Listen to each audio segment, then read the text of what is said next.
This presentation will investigate whether stretching increases range of motion and reduces the risk of injury during dynamic exercise. It is a common consensus that increasing the level of one's flexibility within muscle units aids in performance and consequently increases range of motion and decreases the risk of injury. Although this is a generally accepted belief, there is also literature suggesting that heightened flexibility does not work in the reduction of injuries sustained through exercise.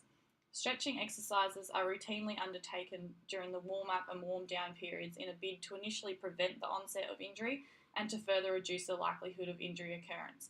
However, the correlations between the act of stretching and the reduction of injury are still unclear. The warm-up period is also utilised to increase muscle temperature, which is believed to increase flexibility levels. It is a common consensus that increasing the level of one's flexibility within muscle units aids in performance and consequently increases range of motion and decreases the risk of injury. Although this is a generally accepted belief, there is also literature suggesting that heightened flexibility does not work in the reduction of injuries sustained through exercise. Stretching exercises are routinely undertaken during the warm-up and warm-down periods in a bid to initially prevent the onset of injury and to further reduce the likelihood of injury occurrence. However, the correlations between the act of stretching and the reduction of injury are still unclear. The warm-up period is also utilised to increase muscle temperature, which is believed to increase flexibility levels. This presentation will utilise the case study of a 25-year-old athletic male undertaking a specifically tailored stretching regime in an attempt to increase flexibility levels, which in turn will improve range of motion and subsequently reduce the overall risk of injury occurrence and muscle soreness. He is an avid football player who suffers from post-exercise soreness and tight muscles, especially around his hamstrings, which are predominantly utilised in football scenarios. The question posed is, does stretching improve range of motion and reduce the risk of injury during dynamic exercise? Flexibility can be described as elasticity of ligaments and tendons which aid in the mobility of joints. When elasticity is compromised, joint mobility decreases, impacting not only athletic performances but also activities of daily living. The loss or reduction of flexibility in the body is a significant factor contributing to increased likelihoods of injury, and therefore it is imperative to maintain. Range of motion exercises such as flexibility stretching and general exercise training is advised over the life course, particularly through the later years, to increase or maintain flexibility levels. Our client has presented to us as physiotherapists with a clinical issue of muscle soreness after exercising, poor flexibility especially in the legs, and worry about possible injuries in his sport. He also wants to improve his joint range of motion. He is an athletic 25-year-old male who plays recreational competitive Australian rules football, including games and training. He also does resistance training and, as noted, he cannot move the resistance through a large enough range of motion. Once the client's issues and concerns were discussed, he completed the physical, exercise and medical screening tool. Screening is used to identify risk factors, exercise history and medical conditions to develop goals and readiness for beginning exercise programs. From the screen, we identified the client had not experienced any past major injuries that would impact his ability to perform a flexibility program. It was also found that the client will not need medical supervision when performing the program, as he does not feel faint or dizzy during exercise, is not diabetic and has normal blood pressure. All other answers to the medical screen show that the client will be able to participate in a flexibility program safely. It was identified in the exercise screen that the client does approximately 5 to 6 hours of exercise per week within 5 to 6 sessions, with a medium to high intensity. He noted that he feels more muscle soreness and tightness after high intensity sessions, such as after a football game. In relation to flexibility, the client often feels tightness mostly in the legs. He has no joint stiffness or history of any disorders that could impact his range of motion or ability to do the program. He is currently not performing any stretching or flexibility training, but he is interested to try a new form of exercise to enhance his football performance. A needs analysis was also carried out with the client and forms part of the pre-activity screening with the other screening tool.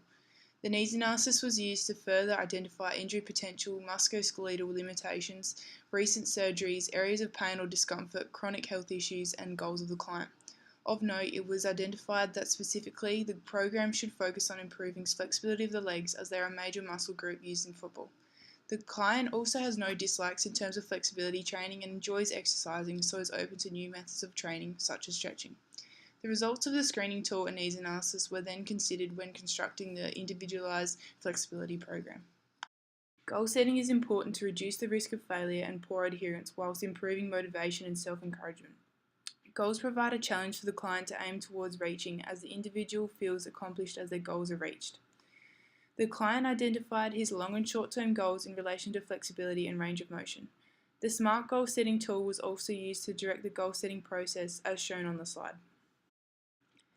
The client's goals are to increase his level of flexibility, begin stretching, improve range of motion, decrease risk of injury when playing football to avoid missing games and taking time off work, reduce muscle soreness after exercise, increase performance through greater range of motion and kick and follow through, improve symmetry between muscles of each leg with a tight left hamstring, enhance range of motion which he can move a resistance through, all of which will be addressed in the flexibility program.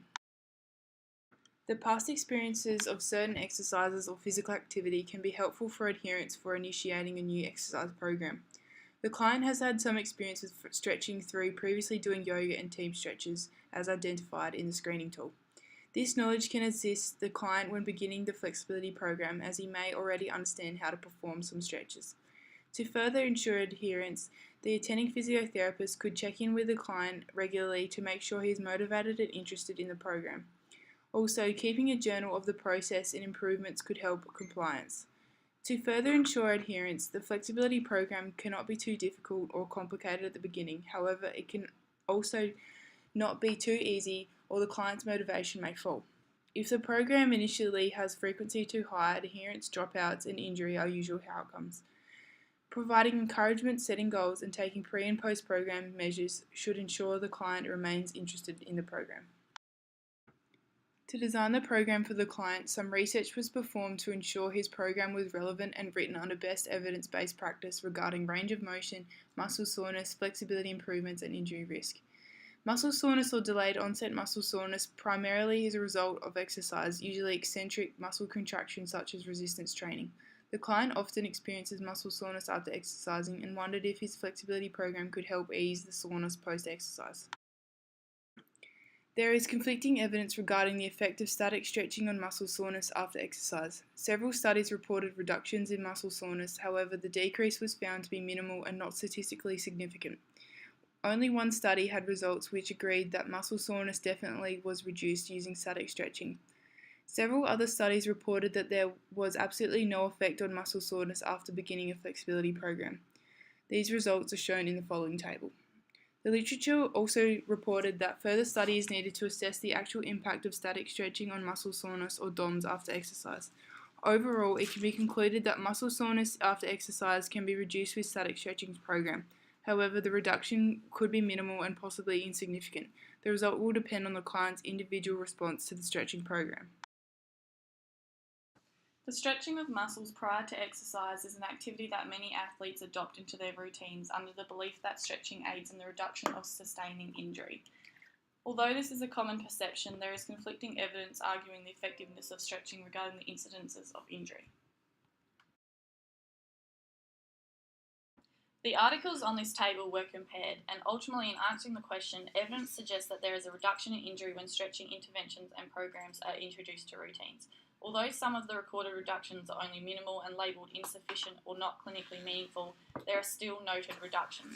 This information is important to consider as one of the client's goals was to reduce risk of injury. However, the research may or may not be applicable to the client as he may be predisposed to injury and stretching may or may not prevent future injury. Ultimately, stretching prescriptions should be based upon literature and specific to the client's desired outcomes. Stretching is a technique used by many athletes prior and post-activity in an attempt to stretch their muscles further and increase the range of motion of specific joints. There are many studies conducted to test whether stretching does increase range of motion through comparisons of intervention and control groups. These studies were evaluated and critically assessed, which led to the following conclusion. 3 studies highlighted an improvement in joint range of motion post-flexibility exercises after 3 to 4 weeks of regular stretching. The study by Garber further stated PNF and static stretching demonstrated greater gains in range of motion than dynamic or other forms of stretches. Similarly, a randomized crossover study stated significant changes in range of motion was evident in static stretches compared to dynamic stretches, which elicited no significant alterations in range of motion. A systematic review was conducted to compare the effects of static and dynamic stretching on the performance of an athlete. The review stated while some studies suggest dynamic stretching produced equal gains in range of motion, this was disputed by many others, stating static stretching produced the most significant increases. The review suggested static stretching not only increased an individual's range of motion, but also produced health and functional benefits. The evidence from these combined studies suggests that stretching does increase an individual's joint range of motion. An increase in range of motion allows the individual to move resistance through a greater range, which will be beneficial to our client as he participates in resistance training weekly. Exercise testing is highly important in relation to training programs, and there are indeed many different reasons for using this technique. The test performed during the exercise testing period can be used to create exercise programs and to successfully monitor progress. Exercise testing is common amongst both rehabilitation and preventative programs. The results acquired can be used to aid in educating individuals about their health and fitness status and in comparing their results to norms. Additionally, the data proves to be extremely helpful in designing programs in the prescription process, providing a baseline for follow-up data, motivation, and importantly, to stratify any cardiovascular or health risks that may implicate participation. Retests also allow for adjustments to be made to obtain the best results.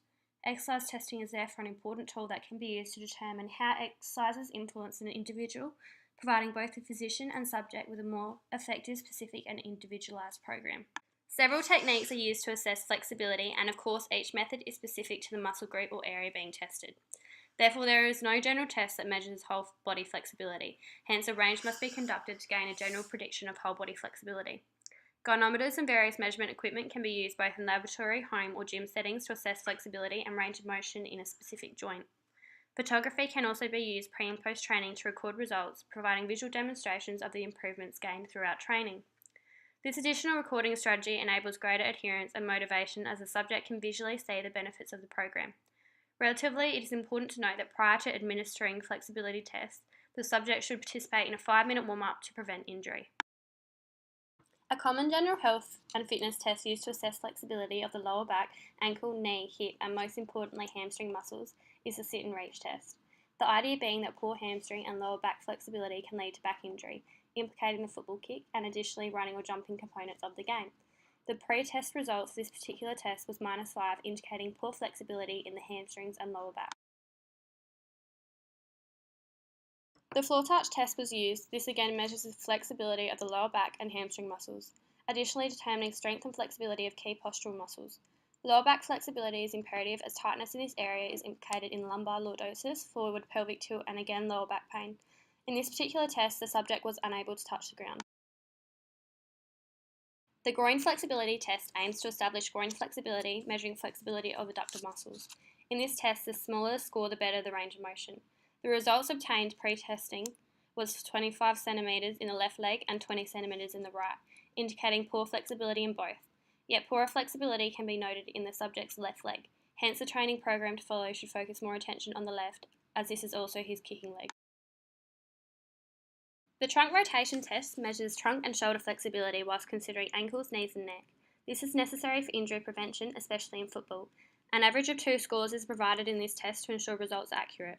A photograph in this test may also be relevant to maintain visual results. The pre-training results were recorded as 4 cm during left rotation and 6 cm in the right, indicating poor flexibility on both sides. The active knee extension hamstring flexibility test, otherwise known as the 90-90, is used to assess range of motion during active knee extension whilst the knee is flexed. This imitates the position required for running or kicking as per the game of football. Therefore, this test is highly relevant for this individual. Normal length of the hamstring muscles is usually around 90-degree hip position with a straight knee. Relatively as established by Page, any measurement less than 80 degrees may be referred to as loss of hamstring extensibility, which can lead to gluteus maximus and quadriceps inhibition, implicating the kick and running action. The pre-training results in this test was 68 degrees in the left leg and 73 in the right, indicating once again poorer flexibility, trending predominantly in the left side. The straight leg raise flexibility test is used to measure hamstring flexibility through the use of a gynometer. It assesses the range of movement in regards to hip flexion in each leg with the knee fully extended. It is key in this test that the opposite leg is held firmly down so there is no hip flexion. It is also important to consider that if the subject experiences pain at greater than 70 degrees of hip flexion, it may indicate tightness of the hamstrings, gluteus maximus or hip capsule. The pre-training results for this test recorded 75 degrees in the left leg, with a small indication of pain experienced by the subject, therefore indicating tightness in the hamstrings, which has been established in both this test and tests already performed. The right leg recorded 82 degrees. The modified Thomas test was next performed. The Thomas test is named after the British orthopaedic surgeon Dr. Thomas. This test measures hip flexibility, specifically in the iliopsoas and quadriceps. Through using the standard protocols, which includes adding 10 degrees to account for the posterior pelvic tilt, the normal peak hip extension angle was suggested to be around 8 to 14 degrees according to Bittencourt. This test requires the use of a gynometer. The pre-training test recorded was 6 degrees in the left leg and 8 in the right, suggesting poor flexibility. The shoulder rotation test was lastly conducted. This test investigates the rotation of the shoulder. Poor flexibility was again established in the test, recording a 48 cm gap between hands. To create the exercise program for the client, the factors of overload and the fit principle were considered. The factors progressively overloaded in the program were duration of stretch, hold, and frequency. The exercise program was designed to elicit adaptations to the flexibility and range of motion of his muscles. Adaptation depends partly on overload, where the capacity of the muscle's flexibility is challenged beyond their threshold. It was expected that the client's body would begin to adapt to the program, so his system was further challenged through progression, where the training load gradually increased to maintain overload. This theory correlates with the fit principle regarding frequency, intensity, time, and type, which were factors considered within the program shown on the table. Specificity of training was also included by specifically training muscles that the client wanted to improve. Thus, the client's goals of increasing hamstring flexibility specifically and also whole body flexibility and range of motion was considered with the specific stretches prescribed. Whole body stretches were included as well as extra stretches for the legs and hamstrings, mostly in the in-season program. Individualization coincides with specificity, where the program was designed to fit to the client's needs and goals. Also, as the abilities of the client progresses after the initial program, his routine may be adjusted to include PNF stretching or other forms of stretches to maintain his interest in stretching and to encourage further gains in flexibility and range of motion. However, this program only included static stretching. The frequency of sessions per week began at 2 days per week. The reason for this low frequency was to ensure the client could adapt to the new program and was not overwhelmed. As a form of progressive overload, the frequency of sessions increased every fortnight from week 1 by 1 session. By week 7, the client was performing 4 sessions per week, a maximal frequency for range of motion and flexibility gains as revealed by several studies. Small graded increases every fortnight also prevented loss of motivation and allowed recovery between sessions. It was recommended that stretching 5 to 7 times per week for optimum improvement in flexibility. However, we prescribed our client only a maximum of 4 days per week to allow sufficient recovery between sessions, motivation and consideration of time constraints and other training. However, we encouraged the client to perform extra sessions by week 7 if he wanted to and advised him that he may see greater gains in flexibility through more sessions. Recovery between sessions was necessary as we expected the client would feel some soreness after doing the flexibility program. As his flexibility improves, the client could perform stretch sessions on days where he has no other exercise and do stretches after every exercise session. In regards to duration, the client was encouraged to hold his static stretches for 10 to 30 seconds to increase flexibility of the muscle. Holding a stretch over 30 seconds was found to have no further improvements in flexibility or range of motion. By week 7, the client was performing the optimal duration for static stretching gains. One 30-second stretch is just as effective as 60-second stretch performed 3 times per day. In regards to volume, the recommendations encourage performing each flexibility exercise for 2 to 4 sets. The client followed this recommendation, performing 2 reps of the exercises in each session. It was also found that there would be no extra improvement in flexibility if the client performed more than 1 session of flexibility training per day. The client was also recommended to stretch the left leg for an extra repetition in order to increase flexibility symmetry between his legs. Also, in terms of intensity, the client was told to stretch the muscle until a point of discomfort or slight tightness. The client explained he had low availability of time that he could dedicate to his flexibility program. This coincided with the literature which explained that for flexibility gains only 10 minutes is needed. Flexibility training is most effective in promoting flexibility gains after exercise. Swain and American College of Sports Medicine explained that Flexibility programs should be performed after cardiorespiratory or resistance training session. The system is therefore more able to adapt to changes in range of motion because of prior activity. This fits with the client's current training where he can do the flexibility program after his other training. Static stretching was not performed prior to performing exercise as it has been shown to reduce muscle strength performance. Periodization was also considered for the program. One of the client's goals was to reduce risk of injuries to his legs and increase range of motion, specifically in the hamstrings. Therefore, the year was divided into pre-season and in-season training. In the pre-season program, all body flexibility and range of motion was targeted, and in-season all body was considered. However, there were greater emphasis on the primarily recruited muscles of the hamstrings. This program was only designed for the first 7 weeks as the client adjusted to the stretching program and improved flexibility. These 7 weeks led to the client to the post-test where he began the in-season programs. The main focus and goal of the implementation of a stretching program is to improve any inflexibility and muscular resistance, which are factors that ultimately impacts the joint range of motion, which is described as the full movement potential of a joint. Flexibility is an essential element to athletic performance and also participation in everyday tasks. All prescribed exercise programs should include a focus on the maintenance and improvement of flexibility. However, as this case study primarily focuses on stretching, the partnership between stretching and flexibility was explored in great detail. There are 4 basic types of stretching techniques, which include static, ballistic, dynamic slow movement stretching, and finally proprioceptive neuromuscular facilitation techniques, or PNF. Static stretching, which is the most applicable to the client and case study, involves the voluntary passive relaxation of the muscles while it is being elongated. The muscles are slowly stretched until tension is felt and held in position for between 15 to 30 seconds. Ballistic stretching differs to that of static stretching as it is dynamic in nature and involves active movements such as bouncing and swinging. Slow dynamic stretching involves the slow movement of muscles such as arm, trunk or neck rotations. This method of stretching is best utilised to warm up rather than increase flexibility. PNF stretching involves the contraction and relaxation of opposing muscles through the assistance of a partner.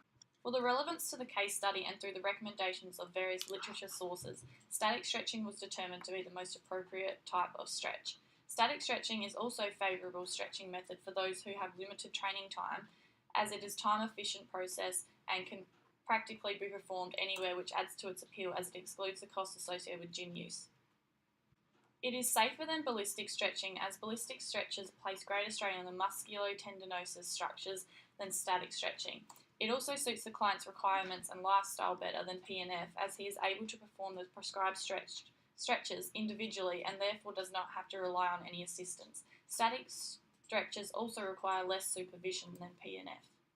When comparing static and dynamic stretching, both methods produce equal effectiveness in increasing range of motion. With a specific focus on the case study presented and on the client in question, time constraints are an issue due to his busy home and work lifestyle.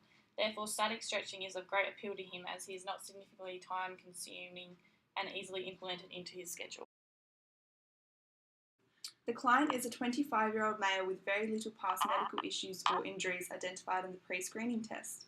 He identified as a healthy young male with no pre-existing medical conditions and reporting his only past injury as an ankle sprain 5 years ago. Men generally have a lower range of motion than women, which was evident in the client's low scores in the pre-program tests. These tests were important to determine the client's baseline results to ensure the exercises suited his level of flexibility and did not push his body too far. It was important to consider the client's occupation and further time commitments and constraints when producing the flexibility program, ensuring it was tailored to the client. The client is a full-time worker with sporting commitments, which means he is limited in the amount of time he is able to spend on the program. As the client came to us with his goals set, his motivation levels were quite high. His main motivation surrounds his love for football. However, he also wants to ensure he will be able to continue to keep up and play with his daughter, in particular after sports, training and games.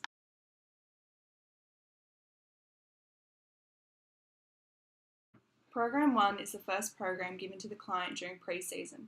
This program aims to increase the client's flexibility and hence range of motion of the whole body, specifically focused on upper back, arms, lower back and legs. Program 2 is implemented during week 5 of the pre-season training program. This program does not replace the first program, it simply adds to the client's weekly session. The focus remains the same.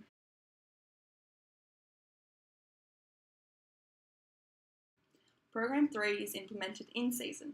The focus continues to be on increasing the flexibility and range of motion. However, as it is in season, the program has an increased focus on legs, specifically hamstring exercises, due to the client playing football. Program 4 is utilised by the client during in-season, in combination with Program 3. It is similar to Program 3 as there is a specific focus on leg stretching. Both Program 3 and 4 are used to ensure the client maintains his flexibility levels during playing. 2 programs per week helps the client maintain interest in the program and provides variance in stretches. After the training program had concluded, the client was tested once again using the same testing measures used prior to its commencement. The results were recorded and a review of the pre-training test results in comparison to the post-training results were conducted. This was then compared to normative values. The sit and reach test recorded a positive improvement of 10 centimetres as opposed to the previous -5 experienced. The floor touch test recorded the subject successfully touching the ground for a wholesome 10 seconds post-training, indicating enhanced flexibility. The groin flexibility test recorded 15 centimetres on the left side and 10 centimetres on the right, again seeing improvements. 11 centimetres was recorded in the left side and 13 in the right in the trunk rotation test, showing enhanced improvements. The active knee extension hamstring flexibility test indicated a positive result of 89 degrees in the left leg and 91 degrees in the right. The straight leg flexibility test recorded 90 degrees in the left leg, indicating excellent flexibility, in addition to 93 degrees in the right. The modified Thomas test recorded 12 degrees in the left and 15 in the right, again indicating improvements when compared to normative data recorded by Harvey. Specifically, the shoulder rotation test indicated good flexibility, recording 29 cm gap between hands as opposed to the initial 48. The training program was successful in improving the subject's overall flexibility and range of motion in dynamic exercise, especially improving flexibility in the left side, particularly in the left hamstring.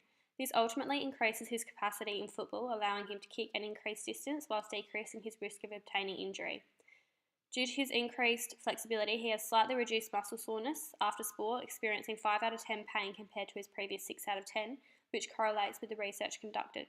Therefore, in accordance to the literature, a hamstring muscle stretch that lasts for 30 seconds in duration, no longer or no less, is the most effective means to increase an individual's range of motion and consequentially their flexibility in dynamic exercise. The client will continue his stretches into the in-season program to further improve flexibility and range of motion.